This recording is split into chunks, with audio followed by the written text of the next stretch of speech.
Kalau Anda terkena penyakitnya dan divonis menjadi bagian dari ahli penyakit itu, misal yang sekarang terkena misalnya kena corona atau kena yang lain, kena cancer, kena macam-macam, maka Allah ajarkan zikir yang selanjutnya yang bisa Anda bacakan, tapi tolong dibacakan dengan penuh keikhlasan dan permohonan kuat kepada Allah Subhanahu wa taala. Saya akan gabungkan 3 surah sekaligus. Insya Allah kalau Anda bacakan dengan benar, di situ ada janji dari Allah, seperti Allah janjikan kepada Nabi Ayub, penyakit apapun selain kematian, Allah akan berkenan menyembuhkannya. Pertama, saya urutkan dulu dari urutan ayatnya. Quran surah ke-17. Quran surah 17 Al-Isra. Ayat 82. Sudah? Ayat 82.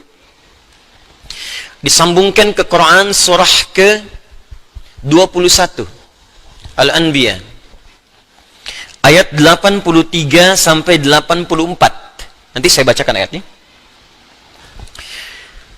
Terakhir ditutup dengan Quran surah pertama Al-Fatihah ayat 1 sampai 7. Quran surah ke-17 Al-Isra ayat 82. Quran surah ke-21 Al-Anbiya ayat 83 sampai 84, dan ditutup dengan Quran surah Al-Fatihah ayat 1 sampai ayat 7. Sekarang perhatikan baik-baik. Awas, ini bukan ilmu otak-atik ya. Ini isyarat Al-Quran. Wa nunazzilu minal Qur'ani ma huwa shifaa'un. Ini poinnya. Wa rahmatul lil mu'minin wala yazidul zalimina illa khasara. Wa nunazzilu minal Qur'an, dan kami turunkan dari ayat-ayat Al-Quran itu ma huwa shifaa'un, ada yang bisa menjadi syifa. Apa itu syifa? Obat. Apa itu obat? Syifa. Ibu syifa, ibu obat. Baik. Obat penawar itu ada 2 nama. Seperti penyakit pun ada 2 nama.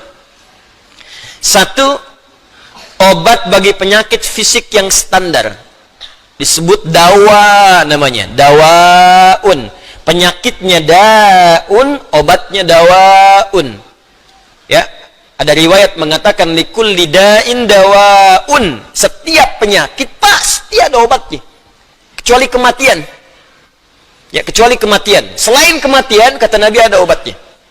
Ya, kalau kita mau kreatif, kita dapatkan analisis, dapatkan hadis. Ya, likulli da'in dawaun. Da itu penyakit fisik. Ya, pusing, sakit perut, sakit gigi, macam-macam. Kata Nabi, Anda kreatif, dapat obatnya.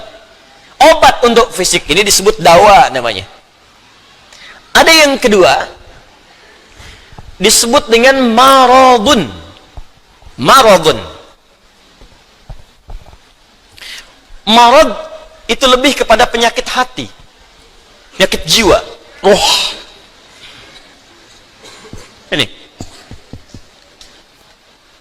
Quran surah kedua Al-Baqarah ayat 10, fi qulubihim marad fazadahumullahu marada. Ada orang-orang munafik yang kena penyakit, fisiknya sehat, kuat, ke masjid nomor 1, saf pertama dia, cuma di hatinya ada penyakit. Ya, masuk masjid nyanjung Nabi, keluar masjid mencela Nabi. Nah, itu penyakit, hati-hati. Masuk masjid nyanjung-nyanjung, keluar mencela-cela. Di depan berkata baik, di belakang menjelek-jelekan. Ah, itu sakit. Ah, itu sakit tuh. Ya. Apa penyakitnya? Marad. Obat penyakit hati ini, maka namanya bukan dawa, tapi disebut dengan syifa. Syifa. Syifaun. Tahan, pelan-pelan. Jikalau ada orang iri hati, orang dengki, mohon maaf, orang terkena penyakit hati yang lainnya, maka obatnya tidak akan pernah ditemukan di apotek atau di rumah sakit tertentu. Silahkan Anda datang ke Kimia Farma, datang ke apotek-apotek yang Anda dapatkan di sekitaran, Century dan sebagainya. Tanyakan, ada nggak obat penyakit hati? Ada nggak obat iri hati? Ada nggak obat dengki? Nggak akan ditemukan. Kenapa? Karena mereka khusus menangani penyakit-penyakit fisikal, disebut dengan daun. Tapi kalau syifa, maka ini erat kaitannya dengan penyakit yang pertama ini, penyakit hati. Di mana ditemukannya? Kata Allah, wa nunazzilu minal Qur'an. Solusinya ada dalam Al-Quran. Maka nanti Allah turunkan beberapa amalan-amalan yang saat dikerjakan amalan itu bisa menghikis, menyembuhkan, bahkan menghilangkan penyakit-penyakit hati. Cari ayatnya. Maka Anda akan temukan kalimat-kalimat dalam Al-Quran, ayat-ayat bimbingan. Ini obat untuk menghilangkan malas. Ini obat untuk menghilangkan iri hati. Bahkan ini mencegah penyakit dengki. Kalau ada orang sekitaran dengki dengan kita, bacakan ayat ini. Turun surah Al-Falaq. Kalau ada orang munafik, bacakan surat yang ini. Kalau ada orang ini, bacakan surat yang ini. Nah, pencegahan-pencegahannya, obatnya ditemukan bagiannya di Al-Quran. Tapi syifa juga memiliki makna yang kedua. Dia adalah obat bagi penyakit fisik yang sudah sulit ditemukan obat dan penawarnya. Kalau dokter sudah mengatakan, sudah ini nggak ada obatnya, ini belum ditemukan penawarnya, maka Allah turunkan kemudian beberapa ayat dalam Al-Quran berupa zikir-zikir tertentu yang kalau dilakukan dengan benar, maka melahirkan penawar yang tidak ditemukan secara fisikal. Apa diantaranya? Yuk kita bacakan Quran surah ke-21 Al-Anbiya ayat ke-83 sampai 84. Kenal Nabi Ayub? Bagus. Ada yang kenal di sini. Baik. Bukankah ujian Nabi Ayub salah satunya kena penyakit fisik? Bukankah ujian Nabi Ayub alaihissalam salah satunya kena penyakit fisik? Ya. Pertama ujian harta, habis semua asetnya. Yang kedua ujian keluarga, wafat semua anaknya. Yang kedua ketiga ujian fisik. Ditimpa, diuji dengan penyakit, maaf, yang belum ditemukan obatnya, tidak akan pernah dirasakan orang sebelumnya, tidak dialami orang setelahnya, saking parahnya penyakitnya. Dokter mengatakan sudah nggak ada obat. Orang mengatakan secara klinis mustahil sembuh, nggak ada obatnya. Maka apa yang dikerjakan oleh Nabi Ayub alaihissalam? Ingat, ini pesan dari Al-Quran. Ada isyarat begini, ketika manusia mengatakan, makhluk mengatakan ini mustahil, itu tanda pertama dari Allah supaya langsung kita diminta untuk memohon kepada Allah subhanahu wa ta'ala. Jadi kalau ada orang mengatakan ini nggak bisa, itu langsung tanda langsung dari Allah supaya tinggalkan pendapat makhluk, minta kepada Khalik. Itu poinnya. Makanya seringkali ujian penyakit itu diantaranya mendorong kita untuk mendekat kepada Allah. Jadi kalau Anda diberikan penyakit sampai parah, nggak menyebut nama Allah juga, perlu dikasih apa lagi supaya ingat sama Allah? Jadi kalau diberikan yang paling parah, nggak sempat menyebut nama Allah juga, Anda perlu dikasih apa lagi? Karena itu seringkali ujian itu, kata Nabi, jika Allah mencintai seorang hamba, diberikan ujian supaya dekat dengan Allah. Innallaha idza ahabba 'abdan ibtala. Allah itu kalau sudah cinta dengan seorang hamba, diberikan ujian supaya ingat, nyebut. Mungkin sebentar lagi wafat, sebut nama Allah, dekatkan diri dengan Allah. Makanya, maaf ya, nikmat kesehatan itu berharga ketika sakit. Ya, syukur nikmat itu datang ketika sakit. Peningkatan ibadah hadir ketika sakit. Begitu diuji, ingat Allah. Nah, ini yang dikerjakan Nabi Ayub alaihissalam. Begitu penyakitnya sudah mulai mengganggu beliau ibadah, maka perhatikan zikirnya. Amalkan ini, bacakan dengan penuh ketulusan. Wa Ayyuba, dan kami buka kisah Ayub alaihissalam. Idnada rabbahu anni massani yadurru wa anta arhamur rahimin. Ini zikirnya. Anni massani yadurru wa anta arhamur rahimin. Anda boleh bacakan dari sini. Ya, anni massani yadurru wa anta arhamur rahimin. Allahumma anni massani yadurru wa anta arhamur rahimin. Allahumma anni massani yadurru wa anta arhamur rahimin. Dalam tahajud Anda mohon kepada Allah. Yang divonis misalnya matanya sulit sembuh, yang divonis misalnya ini penyakit gak mungkin sembuh, yang divonis cancer macam-macam, minta Allahumma anni massani yadurru wa anta arhamur rahimin.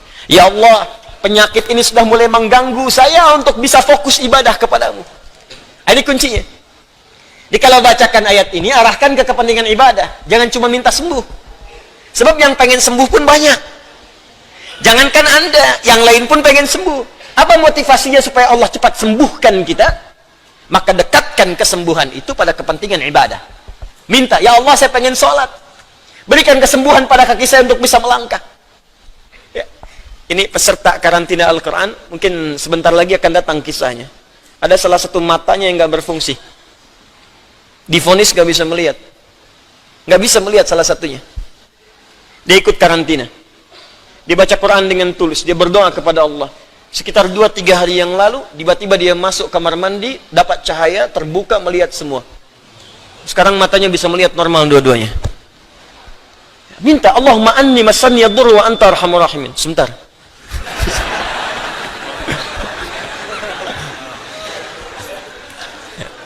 Ya Allah, ini penyakit sudah mulai mengganggu saya untuk ibadah. Saya pengen ke masjid ya Allah. Saya pengen Jumatan. Saya pengen jamaah ya Allah. Cuman karena ini saya nggak bisa lagi jamaah. Bukankah engkau menyukai hambamu yang jamaah ya Allah? Bukankah engkau menyukai hambamu yang sholat bersama ya Allah? Bukankah engkau menyukai zikir ya Allah yang kau dengar setiap waktu ya Allah? Wa anta arhamur rahimin, sedangkan engkau yang paling sayang padaku. Kalau yang paling sayang saja tidak engkau sembuhkan, lantas kepada siapa lagi aku mohon dan meminta? Kalau kepada yang paling sayang saja tidak menyembuhkan, kepada siapa lagi aku mesti meminta? Anda tahu apa jawabannya? Fastajabna lahu fakashafna ma bihi min dhurrin wa atainahu ahlahu wa mithlahu ma'ahum rahmatan min indina, ujungnya wa dzikra lil abidin. Kata Allah, kalau ada orang yang mengamalkan zikir ini seperti Ayub mengerjakannya, aku akan sembuhkan penyakitnya, hilangkan semua kesulitannya, bahkan aku kembalikan aset-aset yang dirasakan hilang. Anda biaya keluar sekian juta, puluhan juta, miliaran dibalikin oleh Allah, seperti Allah mengembalikan Ayub dan anak-anaknya plus aset-asetnya. Anaknya meninggal 12, sembuh kembali, istrinya hamil lagi. Setiap hamil, lahiran kembar, lahiran kembar. Lahiran sampai 12 kali, anak 24. Aset balik semuanya. Terakhir, bacakan surah Al-Fatihah dengan benar, karena Al-Fatihah disebut langsung juga oleh Nabi sallallahu alaihi wasallam sebagai syifa, sebagai syifa. Seperti pernah kepala suku saya kisahkan di pertemuan awal, tersengat kala jengking dan medis mengatakan tidak mungkin sembuh, diruqyah kemudian dibacakan itu dan Allah berikan kesembuhan. Wallahu a'lam bishawab.